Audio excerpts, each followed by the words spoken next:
I'm going to take a bit of a risk here. I'm guessing that none of us are strangers to divisions in our families. Fathers against sons, mothers against daughters, mother-in-laws against daughter-in-laws, 3 against 2 and 2 against 3. Certainly in my own family, there are great differences of position regarding religion, social justice issues, and politics. Maybe we are as divided as we have ever been. We know firsthand some of what Jesus is talking about in today's gospel passage. And it doesn't sit very comfortably with us. There is this huge issue here for us today. And I'm going to name it.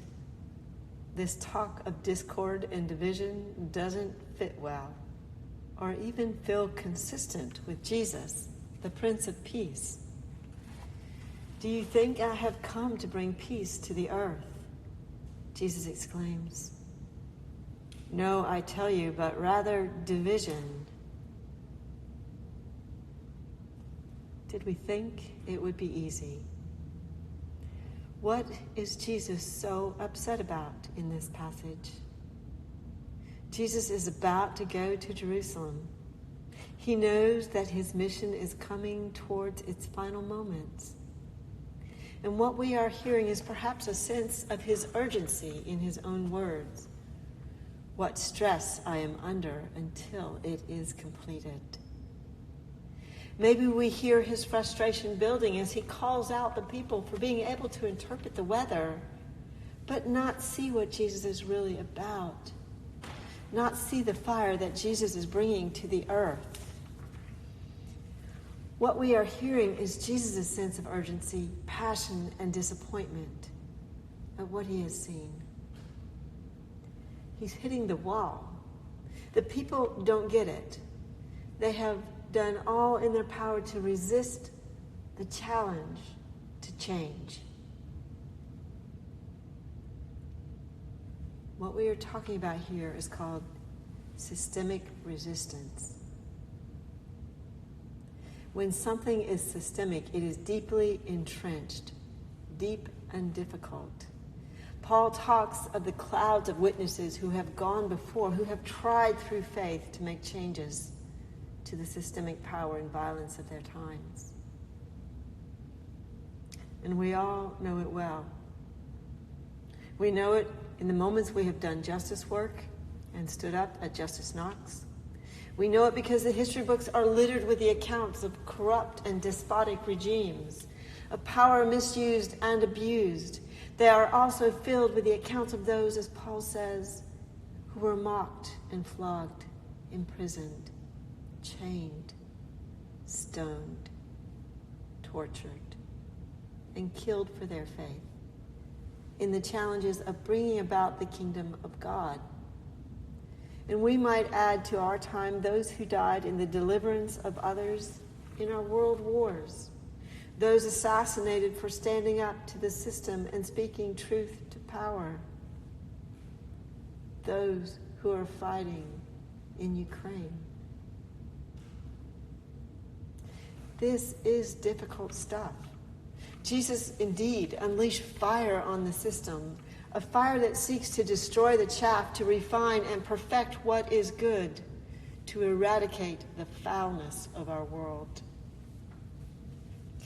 Our cultural systems are no more ready to receive the values of God or Christianity than they ever were. If anything, we are mired in our own inability to see what needs to be done. We are all complicit in the evils of our times. Wealth, power, prosperity, nothing is clean anymore. Yet we are not to give up or to give in. We who are called to be Christian, to hold ever before us the example of Jesus as a godly life, who strive, however imperfectly, to follow in his blessed steps, have to persevere, looking to Jesus to perfect what we try to do. If we have tried to live by our baptismal covenant, we will know that not everyone agrees with us. We will have encountered those who think we have lost our minds, have been suckered into a fairy tale. We will have been silenced by the system that allows free speech, but makes it hard to speak freely of faith in the workplace or at school. We know the division that seeking justice, equality, or respect for another evoke. We see it all the time in our news, online, on our phones, and even in our own relationships with our families.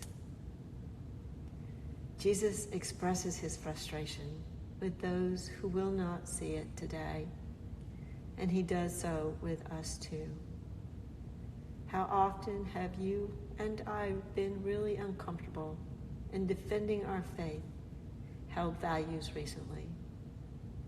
How often do we swallow back what we believe is right, or turn a blind eye just for peace and harmony?